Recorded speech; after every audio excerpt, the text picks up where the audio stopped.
जिन student को UP PCS का आने वाला प्रीलिम्स देना है वो ध्यान से सुने। सारे फ्री इनिशिएटिव के पापा वीडियो आपको लगातार इसी चैनल पे स्टडी फॉर सिविल सर्विस में हमने दे दिए हैं। पीवाईक्यू के सारे सब्जेक्ट वाइज पापा दे दिए हैं। करंट का पापा एग्जाम से करीबन 20-21 दिन पहले मिल जाएगा। इसके अलावा डिवाइस टारगेट आज से आपको मिलना चालू हो जाएंगे। लिस्टिंग के पापा सारे वीडियो जो हम दे रहे हैं लगातार। टेस्ट सीरीज के सारे वीडियो अपलोड कर दिए गए हैं, पेड क्विज के अपलोड कर दिए गए हैं, है ना। और मोस्ट इंपॉर्टेंट जैसे गवर्नमेंट स्कीम, यूपी वाली जो है स्कीम, जितने भी जो वीडियोस जरूरी होते हैं, मिसलेनियस पापा, इकोनॉमी पापा, सारे हमने दे दिए हैं। कुछ और बचा होगा जो है दे दिया जाएगा। कोई डाउट, कोई कमेंट, कोई सजेशन, आप प्लीज कमेंट करके बताएं तुरंत। यूपी पीसीएस प्रीलिम 2025 जो 12 अक्टूबर 2025 को है, उसके लिए जो भी छात्र सीरियस हैं, सबसे पहला यही ध्यान रखें कि आपको जीएस का प्री का कट ऑफ निकालना ही निकालना है। सीसेट में तो सिर्फ क्वालिफाइंग करना है 33%। वो हमारा जो है सीसेट के फ्री पापा वीडियोस से प्लस जो है फिर 2018 से अभी तक के पेपर से आराम से सीसेट वाला पोर्शन जो है आपका क्लियर हो जाता है। जीएस में मेन है, जीएस में आपको 150 क्वेश्चन 200 नंबर में से टारगेट इतना रखना ही पड़ेगा। 105 क्वेश्चन का टारगेट रखिए, 140 नंबर का टारगेट रखिए, तब जाके कट ऑफ क्लियर होता है, क्योंकि 2-4-5 क्वेश्चन हर बार की तरह गलत होते हैं।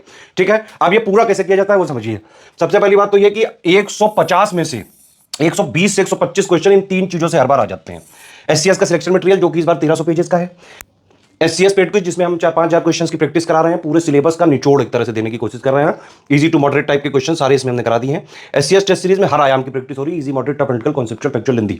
इन तीन चीजों से तो 100% कट ऑफ क्लियर हो ही जाता है। ये आपको 6500 9,000 वाले में हमारे मिल सकते हैं जो ग्रुप चलते हैं। जो 6500 9,000 वाले जो भी स्टूडेंट्स हैं उनके लिए हमने एक लास्ट में रिवीजन का भी प्लान बनाया है, या फिर आप इसको मेंटरशिप भी कह सकते हैं। लास्ट 30-40 डेज जो बचे हुए हैं उसमें डेली क्या पढ़ना है, डेली इसमें जो है टारगेट दिया जाएगा क्या क्या पढ़ना है। जो मेन 6 सब्जेक्ट हैं, history, polity, geography, economy, science, environment, उनका एक मोस्ट इंपॉर्टेंट टॉपिक के नोट्स भी दिए जाएंगे। उसके हाई शॉर्ट नोट्स भी दे दिए गए हैं बाकायदा, है ना। उसके पीवाईक्यू भी जो है हमने दे दिए हैं, आप उसको टेस्ट सीरीज के फॉर्म में लगाओ, रैंकिंग वगैरह देखो। प्लस एससीएस की जो है पूरी टेस्ट सीरीज में से 6 जो है जीएस की फुल लेंथ, 5 सीसेट की, प्लस हमने 5 यूपी स्पेशल की मिनी टेस्ट भी दिए हैं, प्लस हमने 9 सब्जेक्ट वाइज मिनी टेस्ट भी दिए हैं जिसमें 25-25 क्वेश्चन है। डे वाइज टॉपिक बता रहे हैं, PYQ, SCS test series, monthly current affair को भी, लास्ट के जो 12 मंथ के करंट अफेयर हैं उनको भी आप बाकायदा मोस्ट इंपॉर्टेंट जो उसके क्वेश्चन है उनकी प्रैक्टिस वगैरह कर सकते हैं इसमें। ठीक है, बाकी आज का क्या टारगेट है, किस तरह से आज क्या क्या चीजें पढ़नी है, आज के मोस्ट इंपॉर्टेंट टॉपिक्स कौन कौन से हैं, ये सारी चीजें अभी हमारी एससीएस टीम आपको बताएगी सारा सब कुछ। डे वाइज मेंटोरशिप में आपको डे नंबर 6 के मैं टॉपिक वाइज टारगेट्स बता दे रहा हूं, जो आपको हाइल्ड नोट्स के अलावा स्टडी करते हैं।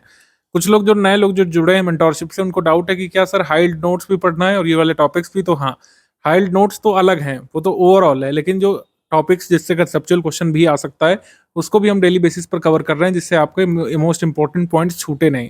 हम अदर इंस्टीट्यूट्स की तरीके नहीं कर रहे हैं कि सिर्फ आपको अंधी मार दी, मतलब एक तरीके से कह रहे हैं कि कहने के लिए 30-40 पेज के नोट्स बना दिए जिससे आना कुछ नहीं है, ऐसा हम नहीं कर रहे हैं। हम आपको सब्सटेंशियल चीज़ें दे रहे हैं जिससे एग्जाम में एक्चुअल फायदा मिले आपको। करंट अफेयर का जो फोल्डर बना हुआ है उसमें डेली बेसिस पर चीज़ें अपलोड हो रही हैं। डेली बेसिस पर कुछ नया टॉपिक अपलोड होता है। Current affair folder daily topic wise आपको चेक कर रहा है कि क्या नया टॉपिक आया, उससे स्टडी करना है। यूपी स्पेशल के recorded video classes notes given है, उसको आपको फिनिश कर चुके होंगे आई होप 7 दिन में, उसको कर लेना चाहिए था। मिसलेनियस भी छोटा सा है, उसको डेली 10-10 मिनट में खत्म करते रहिए। और प्रैक्टिस जो है लगातार करना है। प्रैक्टिस के लिए आपको 120 मिनट देने ही चाहिए। 120 मिनट में करंट अफेयर की प्रैक्टिस करिए, पीवाईक्यू की प्रैक्टिस करिए, और जो टेस्ट दिए हुए स्टडी फॉर सिविल सर्विस के ओरिजिनल वाले उससे प्रैक्टिस करिए। तो डे वाइज हम टॉपिक्स दे रहे हैं, ये हाइल्ड नोट्स के अलावा टॉपिक्स हैं। तो इतिहास में आज का टॉपिक है गांधीवादी युग, असहयोग आंदोलन, Swaraj party, Simon commission, Nehru report. राज्य व्यवस्था में संघीय प्रणाली है, केंद्र राज्य संबंध है, आपातकालीन प्रावधान है, इमरजेंसी प्रोविजंस है, जिससे क्वेश्चन आ चुका है लास्ट ईयर भी। भूगोल में विश्व की प्रमुख झीलें, विक्टोरिया, पैकाल, बलकास झील जो है, मराकाइबो, मिशिगन और अन्य झील कवर करना है। विज्ञान में हार्मोन और ग्रंथियां, पादप हार्मोन कवर करने यानी प्लांट हार्मोन। पर्यावरण में भारत के प्रमुख रामसर साइट्स उत्तर प्रदेश के भी इसमें कवर हो जाएंगे। और भारत में गरीबी उन्मूलन कार्यक्रम, इस बार बहुत एक्सपेक्टेड टॉपिक है गरीबी, पॉवर्टी अच्छे से तैयार कर लीजिएगा और ये नोट्स कम से कम जरूर पढ़ लीजिएगा अगर अलग से कुछ नहीं कर पा रहे हैं। पॉवर्टी से इस बार क्वेश्चन बहुत एक्सपेक्टेड है इस बार प्रीलिम्स में। अंग्रेजी माध्यम के भी देख लीजिए लोग, ये हमारे टॉपिक्स हैं, यानी जो पॉवर्टी एलिवेशन प्रोग्राम और पॉवर्टी के जो बेसिक कंसेप्ट है, पॉवर्टी रिलेटेड स्कीम बहुत एक्सपेक्टेड है। इन्हीं टॉपिक्स में से मतलब ये 3 टॉपिक दिए हुए हैं, या तो पॉवर्टी एलिवेशन से आ गए, या पॉवर्टी की बेसिक डेफिनेशन से, या फिर पॉवर्टी की स्कीम से आ सकता है क्वेश्चन, तो इससे आना ही आना है। इमरजेंस ऑफ गांधी यानी गांधीवादी युग के बाद जो घटनाक्रम है, बहुत तेजी से जल्दी जल्दी चीजें घटित होती हैं, यानी हर साल कुछ ना कुछ होता रहता है। 1915 के बाद से, चाहे गांधी जी के आंदोलन हो, चाहे फिर जो है खिलाफत असहयोग आंदोलन हो, और कई सारी पार्टीज भी बनती हैं कालांतर में। जैसे आपको छोटे छोटे इवेंट पता होने चाहिए, कौन पहले हुआ कौन बाद में। रॉलेट सत्याग्रह पहले हुआ कि जलियांवाला बाग हुआ? जलियांवाला बाग कांड के बाद जो है कह सकते हैं स्वराज पार्टी की स्थापना हुई थी कि इससे पहले हुई थी? ठीक है, चौरी चौरा कब हुआ था। तो आपको आइडिया रखना है, एक के बाद एक के बाद एक जो इवेंट होते हैं 1915 से 1925 तक, उनका आइडिया आपको रखना है, ठीक है। क्योंकि 4 घटनाक्रम देकर के क्रोनोलॉजी पूछना आयोग की आदत रही है। या कई बार ऐसे भी सवाल आ जाते हैं कि 4 इवेंट दे देते हैं, उसमें से बोल देंगे कि भाई सबसे लास्ट कौन-सा हुआ? या फिर बोल सकते हैं कि इन चारों में सबसे पहले क्या हुआ था, ठीक है? तो ये खिलाफत, Jallianwala Bagh, home rule movement, Moplah में सबसे आखिरी में मोपला हुआ था, ठीक है? तो ऐसे ही रॉलेट सत्याग्रह, जलियांवाला बाग कांड जो है, फिर ये कह सकते हैं असहयोग आंदोलन, खिलाफत आंदोलन, इनके बारे में आपको आइडिया रखना है, कौन पहले हुआ था, कौन बाद में हुआ था, साइमन कमीशन कब आया था। तो असहयोग आंदोलन, स्वराज पार्टी की स्थापना, स्वराज पार्टी भी एक इंपॉर्टेंट टॉपिक है इसमें, स्वराज पार्टी के संस्थापक सदस्यों के बारे में और स्वराज पार्टी की आइडियोलॉजी के बारे में पढ़िएगा, ठीक है।